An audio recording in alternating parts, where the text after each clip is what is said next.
Allez, on se prend n un entier naturel et fn la fonction définie par fn qui a x associe x facteur de 1 plus exponentielle de moins nx. Donc première question, détermine d le plus grand sous-ensemble de R sur lequel la suite de fonctions fn converge simplement. Deuxième question, la suite de fonctions fn converge-t-elle uniformément sur l'ensemble qu'on vient de trouver? Troisième question, on va déterminer la limite quand n tend vers plus l'infini de l'intégrale de la fonction fn de x dx sur l'intervalle 0, 1. Donc pour déterminer la convergence simple, déjà ce qu'on va regarder, ça va être la fonction limite. C'est-à-dire quelle fonction on obtient quand on fait tendre n vers plus l'infini. Donc là tout de suite on repère que quand x vaut 0, eh bien la limite vaut 0 sans même parler de limite. On repère également qu'on a affaire à une exponentielle qui va être décroissante. Donc si x est négatif et que n tend vers plus l'infini, notre exponentielle décroissante va exploser en plus l'infini. Donc plus l'infini si x est négatif. Et si maintenant notre x y est positif, eh bien notre exponentielle décroissante va tendre vers 0 quand n va tendre vers plus l'infini. Donc si n tend vers 0 et que x est positif, ce terme-là va s'annuler et va donc juste nous rester x facteur de 1, c'est-à-dire x. Donc notre fonction limite va être égale à tout ça. Sauf qu'une fonction limite ne peut pas être égale à plus l'infini parce que ça n'a pas de sens. Et la condition qui est juste ici, eh bien c'est exactement la même condition qu'il y a ici. Donc on va pouvoir dire que la limite va être égale à x pour tout x positif. Donc on va voir que notre suite de fonctions converge simplement vers la fonction identité sur R+.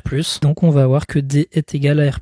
Donc maintenant la question qu'on va se poser, c'est est-ce qu'on a convergence uniforme de la suite de fonctions fn vers la fonction identité sur R+.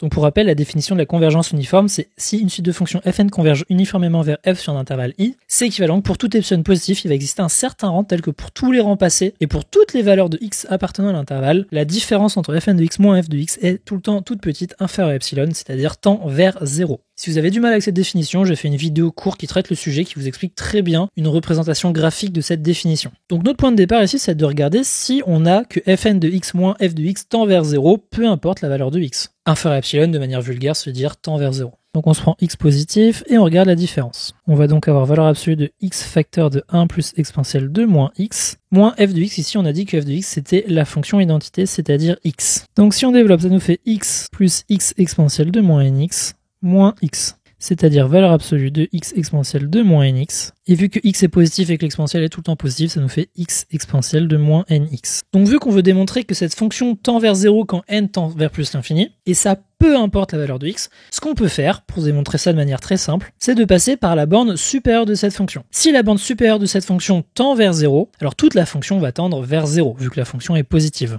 Je m'explique. Vous êtes d'accord avec moi que x exponentielle de moins nx est tout le temps positif. Et est aussi tout le temps inférieur à sa borne supérieure. Donc si ce truc-là tend vers 0, et bien par encadrement, toute la fonction, peu importe la valeur de x, va tendre vers 0. Mais alors, quelle est la valeur de cette borne supérieure? Eh bien, pour la trouver, ce qu'on peut faire, c'est passer par la dérivée à condition que la fonction considérée soit dérivable, déterminer le signe de la dérivée pour trouver les variations de la fonction. Parce qu'ici, on a affaire à une fonction produit, donc passer par la méthode des composés de fonctions. D'ailleurs, petite vidéo que j'ai faite sur la chaîne qui s'appelle Les mathématiques interdites.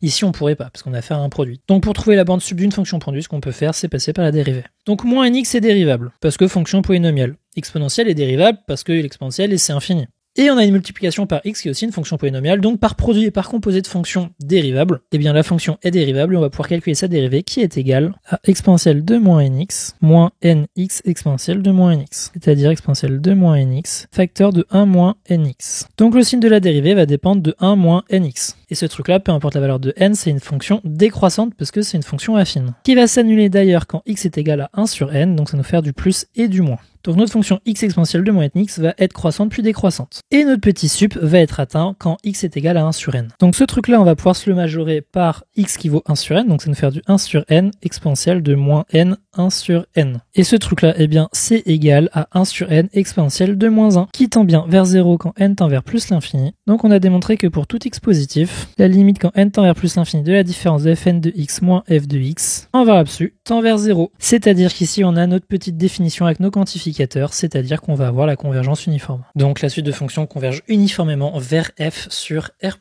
Donc maintenant, on va déterminer la limite quand n tend vers plus l'infini de l'intégrale de 0 à 1 de fn de x dx. Donc ici, passer par un calcul de primitif de la fonction fn, ça serait une grosse connerie, parce qu'on a un super théorème dans le cours des suites de fonctions qui nous dit que quand on a la convergence uniforme, on va pouvoir inverser le symbole limite quand n tend vers plus l'infini et le symbole intégral. Donc on va pouvoir dire que fn converge uniformément vers f sur R+, donc en particulier sur l'intervalle 0,1, vu que c'est notre intervalle d'intégration. Donc d'après le théorème d'inversion limite intégrale, eh bien on va pouvoir dire que ça va être l'intégrale de la limite de n qui tend vers plus l'infini de fn de x dx. La limite quand n tend vers plus l'infini de fn de x, on a dit que c'était la fonction x, ce qui va donc nous faire 1 demi de x carré évalué entre 0 et 1, ce qui va donc nous faire 1 demi. Donc la limite quand on est envers plus l'infini de l'intégrale de la suite de fonctions ici est égale à 1 demi. Si la vidéo t'a aidé, n'hésite pas à la liker, pourquoi pas à commenter, t'abonner et à partager. Si cette notion te paraît encore un peu floue, je t'invite fortement à aller regarder le cours que j'ai fait, le tout savoir sur les suites de fonctions. Et évidemment, je t'invite à reprendre cet exercice si tu as eu du mal. Et sur ce, je te souhaite une bonne réussite dans ta scolarité et on se dit à très vite pour de prochaines vidéos. Salut tout le monde!